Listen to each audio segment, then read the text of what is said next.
Well, welcome everybody to our fourth Planorama vlog.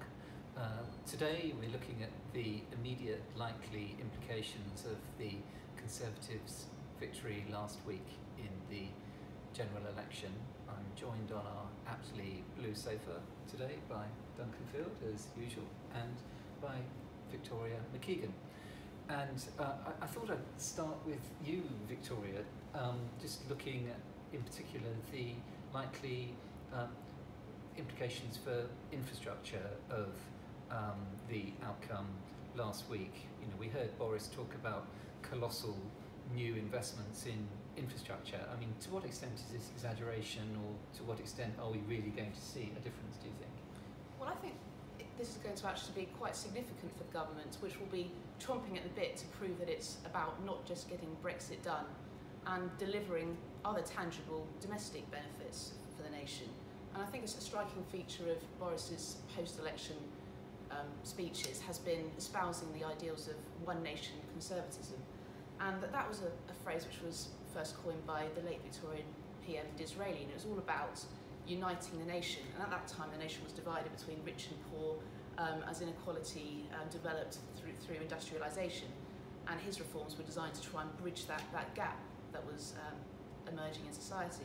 And I think for Boris it probably means something similar, and it probably extends to geography as well, especially given the victories of the Conservatives in some of the traditional Labour heartlands up in the north.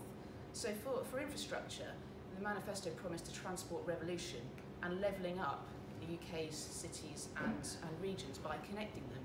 Well, one big thing I think will be the Northern Powerhouse Rail, which the government's committed to, as well as investing in the Midlands Rail Hub, improving trade lines to the southwest and East Anglia, restoring many of the closed beaching lines, and also big investment in strategic and local roads, a fast charging network, electric vehicle infrastructure, and 350 million for a new cycle infrastructure fund.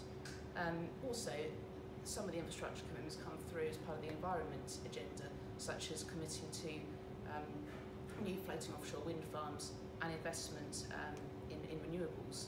So I think that those commitments are really quite significant, and at the same time there's going to be an interesting review outcome on HS2 potentially, which Boris has said he's open-minded on, but he has commented that he's concerned about costs spiralling on that, and also talk of a review of the Oxford-Cambridge Expressway road link.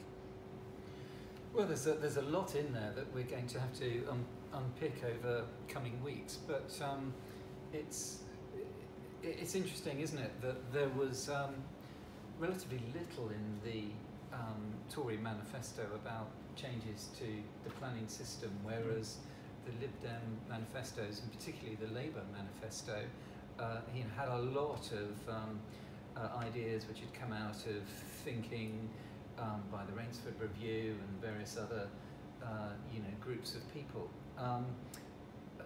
To what extent do you think Labour did win the argument on planning? Did they come up with any ideas that are going to have any traction at all? I mean, I think it's hard to say they won the argument on anything really, but what I think we've seen in the past is governments, borrowing ideas in other parties' manifestos, and I think we probably could identify policies, certainly in the Labour manifesto and to some extent in the Lib Dem manifesto, which we might see appear as part of a Conservative government's agenda, bearing in mind where they won the seats, and also bearing in mind the Conservatives' own priorities. So if you look at environment, which did feature quite significantly in the Conservative Party manifesto and was mentioned in Boris's victory speech. Wow, the cleanest, greenest on earth Yes. country we're going to be. Quite ambitious, really. But, Yes.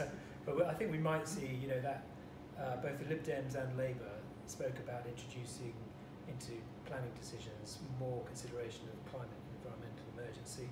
I think we could see something along those lines.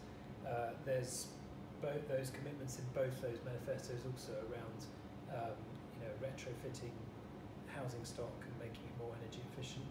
We all know that has to be done to some extent if we're going to meet climate change reduction targets.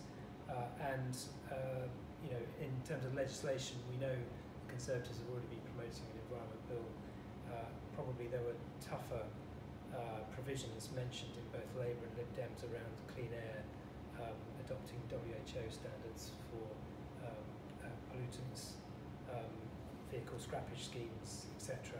So I think on the environment, those are the sorts of things we might see.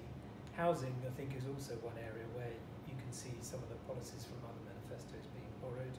I mentioned perhaps the use it or lose it taxes, which might seem, unusually heavy-handed for a Conservative government, but remember the Letwin review was quite strong on housing supply and the need to bring that forward. So we could see something along those lines, and also around affordability and housing for local people. So the Labour manifesto had a move towards defining affordable housing based on local incomes. I think we could see that. We've already seen it established quite well in London, and also the local, people first dibs policy, which again, in London we've had some hint of.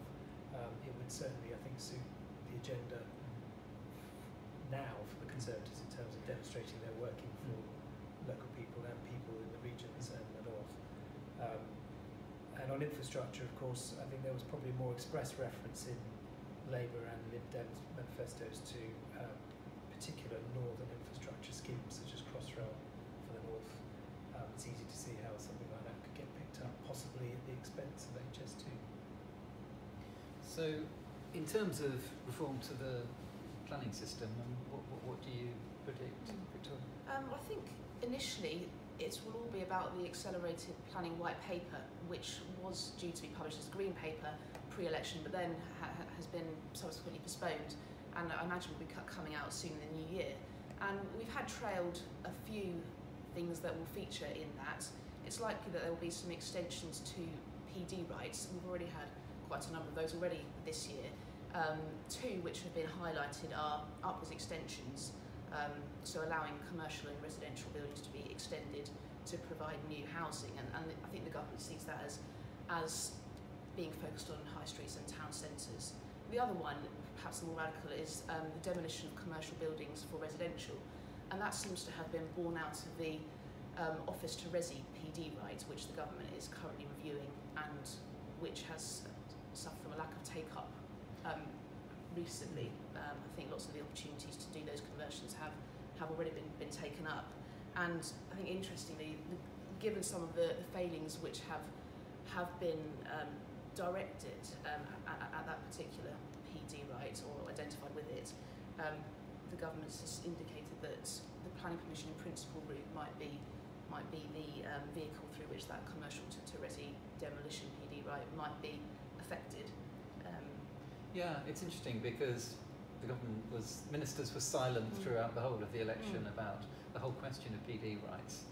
Yes. Are they really going to pursue these ideas rather than start cutting back perhaps on some of the more harmful elements of Office to Resi?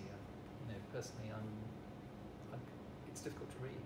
Yeah. I mean, there could be a scale issue there, couldn't there? Because their manifesto commitment talked about making planning more simpler for the public and small builders. So, it could be that what they've got in mind is household type development and possibly sub 10-unit type development. Yeah. So we've got Queen's speech on Thursday. Do we think it's going to be any big announcements about planning? Maybe on the environment side, I suppose. Yeah, I think possibly on the environment side, and then possibly around infrastructure funding and its direction to the regions. Yeah. Well, it's certainly an interesting time. We'll probably come back after the Queen's speech to pick over where we're at as we go into the new year. Thank you again for listening, and do if you like this, do share the news with your colleagues. Thank you.